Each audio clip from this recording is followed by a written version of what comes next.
My name is George Smith, and I work at a small company. It was at my brother's memorial service that I reunited with Susan, who is now my wife. Returning to my rural hometown for the first time in a while, I took the long-distance bus. It's been a while. Have you lost some weight? Are you eating properly? Susan asked. You haven't changed a bit. What do you mean? Are you trying to say I'm beautiful as always? No, I mean you're still as straightforward as ever, I replied. Your brother has been cheeky since the first time I met him, Susan said with a smile, looking at my brother's portrait on the wall. She was his wife, making her my sister-in-law. The first time I met Susan, I was a college student home for summer break. My brother had already started working and brought her home as his fiancée. Nice to meet you. I'm Susan. I've been wanting to meet you since I've heard a lot about you from your brother, she said. Oh, well, nice to meet you too. You're George, right? I responded, noticing her straight blonde hair that reached her chin and beautiful, determined eyes. My first impression was that she was a beautiful woman. Just her presence brightened our dark living room. Though my brother was usually quiet and reserved, he was eloquent in his praise of her. Susan had grown up with a single parent, like us. She and her father supported each other, but he passed away when she was in college, leaving her alone. Well, I've always had you and Mom, she said, living alone but earning my respect. Susan handed me a sweating bottle of beer and said, Your brother just exaggerates, smiling happily. Thinking back, I realized I was already drawn to her. Even so, my older brother was a significant figure who had supported Mom and me after our father passed away, always prioritizing family over himself. I wanted to bless his marriage and congratulated him, hiding my jealousy. However, my brother was diagnosed with cancer and died despite his battle with the disease. When I heard the news, I was shocked but more worried about Susan. On my way home, I kept thinking, how should I console her? Hi, Mom, I said as she greeted me with red eyes, looking terribly depressed in her mourning clothes. Susan spoke for my mom, who was too choked up to speak. Hi, George. Thank you for coming. She smiled serenely, just like when we first met. Although I was at a loss during the entire funeral, Susan maintained the dignified demeanor appropriate for the chief mourner. At that moment, I realized how childish I still was. From then on, my goal was to become an adult like my brother. After graduating from college and starting to work, I worked tirelessly to avoid relying on my family. I was recognized and promoted at my company and eventually got married. Before I knew it, years had passed since I last returned home. My days were filled with work and supporting my partner. Then a postcard arrived. George, please come home this Sunday. It's just a small memorial service with family. But your brother and Mom have been wanting to see you, Susan said, her voice filled with warmth. Even after my brother passed, Susan stayed with my mom, living together.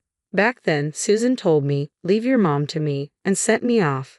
Tracing the handwriting she wrote at the kitchen table filled me with nostalgia. I decided to go back home for the first time in years. Susan hadn't changed at all. She welcomed me home without a single complaint about not hearing from me or seeing me for so long. It was just the three of us for dinner, Mom, Susan, and me. As we ate the slightly extravagant meal they had prepared, we reminisced about my brother. Mom and Susan seemed close and happily shared stories about the time I wasn't around. After a while, Mom seemed to tire herself out and went to bed early.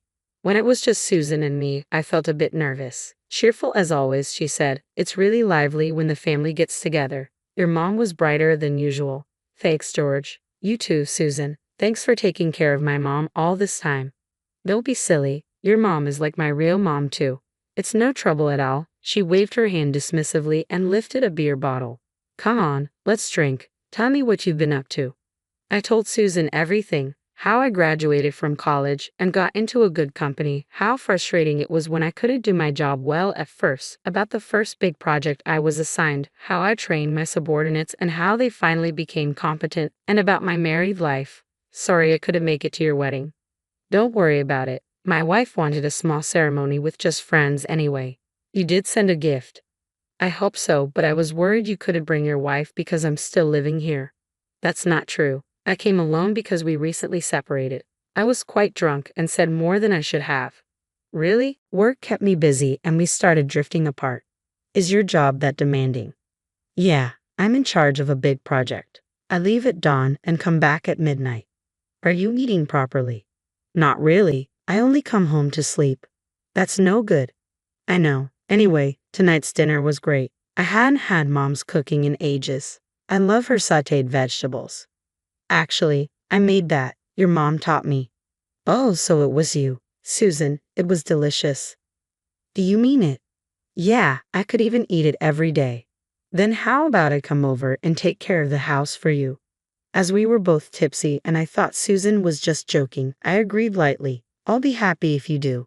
Then I returned to my apartment with a hangover. 2 days later, Susan actually showed up. I finished work early for once, thinking I'd finally tackle the pile of laundry, and came home to find her in an apron. Hi, George. What are you? How did you?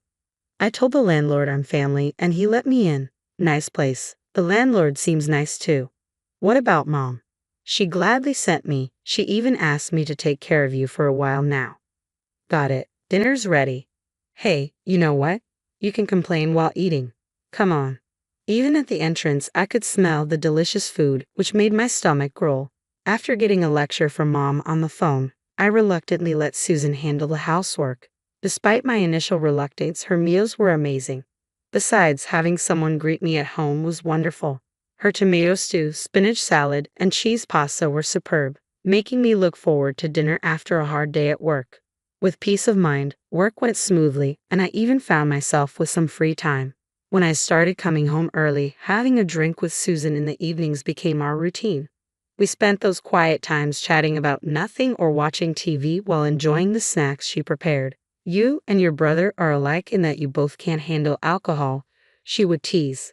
Susan could drink anyone under the table and still stay sober, while I'd give up and end up walking her to the apartment she rented nearby. Listen to what happened at work today. I'd start, and she would listen to my slightly drunken complaints without a hint of annoyance. Her encouraging words, "You're doing great," or "You can do it, don't worry," gave me the strength to keep going the following day. Having completely opened up to Susan, I confessed one evening, actually, the real reason I separated from my wife wasn't just because of work. Really? She asked. Yeah, I was too busy to keep promises, and when I made her mad, I couldn't apologize sincerely. I'd just say, I'm busy, just deal with it. That means you both were immature, you and your wife. I felt a bit annoyed. Immature?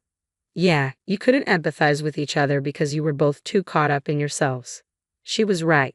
Seeing my silence, she added with a gentle look, but you're different now, right? You're kind enough to walk me home even when you're tipsy. You're a thoughtful and caring person. My husband was quiet too, but he was kind. He'd say, you're strong, but you don't have to pretend when I'm around. Lean on me when you need to.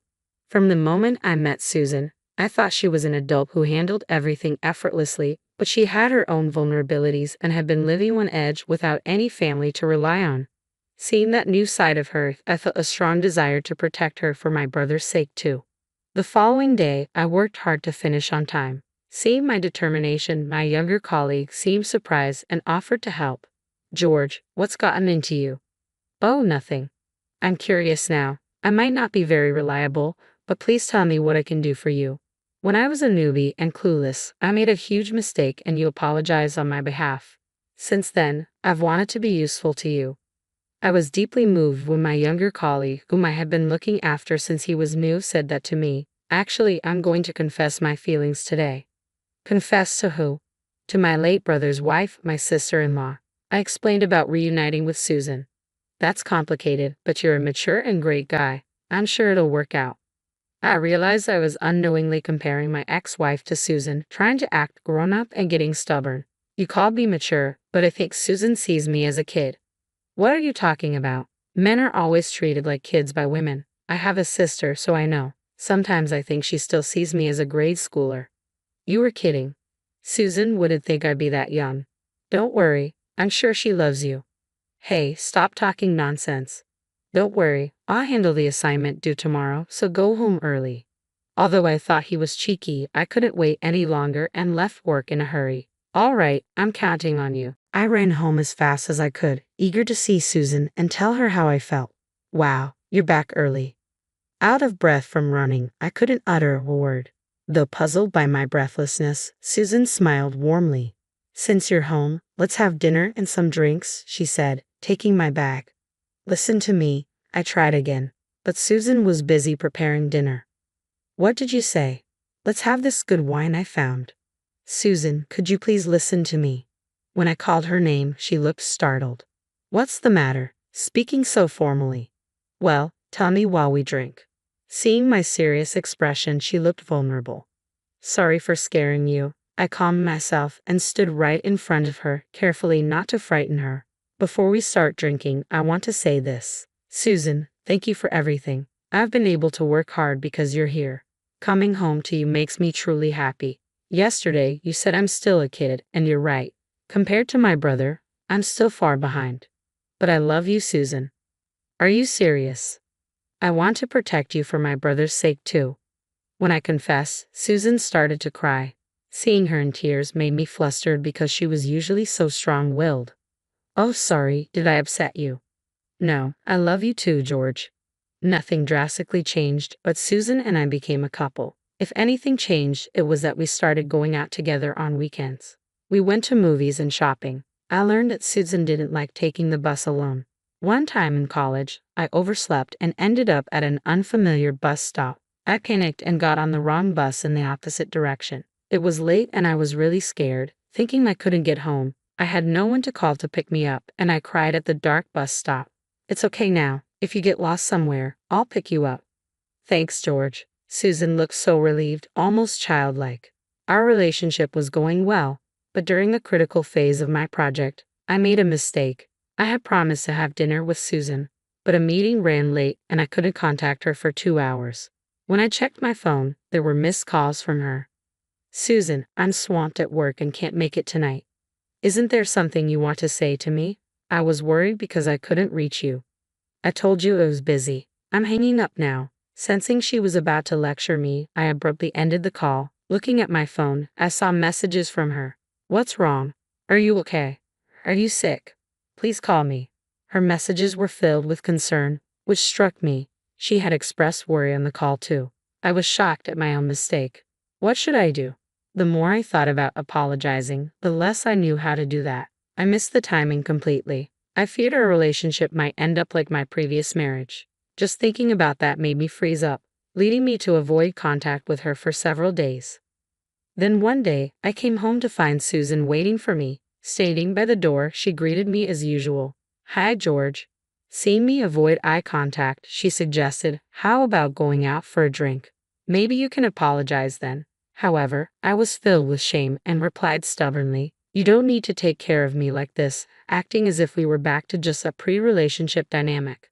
This time only, she said cheerfully, you know I'm strong-willed. I wouldn't do this for anyone else. You're special. Okay, I'm giving you a special pass. Her hands were tightly clenched and trembling. I was taken aback. How much had Susan worried about my silence? Just knowing someone will pick me up makes me feel secure. Why hadn't I noticed her vulnerability hidden in those words? Even though I said I wanted to protect her for my brother's sake too, I hadn't been doing that at all. I'm sorry, Susan. Please forgive me. Of course, I forgive you. Thank you for apologizing. Hearing my words, she laughed and cried at the same time. As if a dam had burst in my heart, I apologized to my brother. I'm sorry. I'll become more mature and protect Susan from now on. In my imagination, my brother had a resigned look on his face. The day I decided to propose to Susan, I called my mom. My mom was overjoyed and told me that she had dreamed of my brother, who said in her dream, George might be unreliable at times, but I'm sure he'll change. He will surely take care of you and Susan for me. As always, he saw right through me. I can't compete with him. I felt like I was being patted on the head by his large hand after a long time, which made me cry. Please watch over me from heaven. I addressed my brother in heaven. From now on, I'll walk through life with Susan. I might not be able to become like you, but I'll live my life responsibly, both at work and at home, in order to make Susan happy, the woman I love.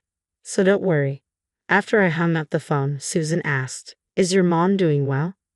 Yeah, she's doing great. By the way, Susan, there's something I want to ask you.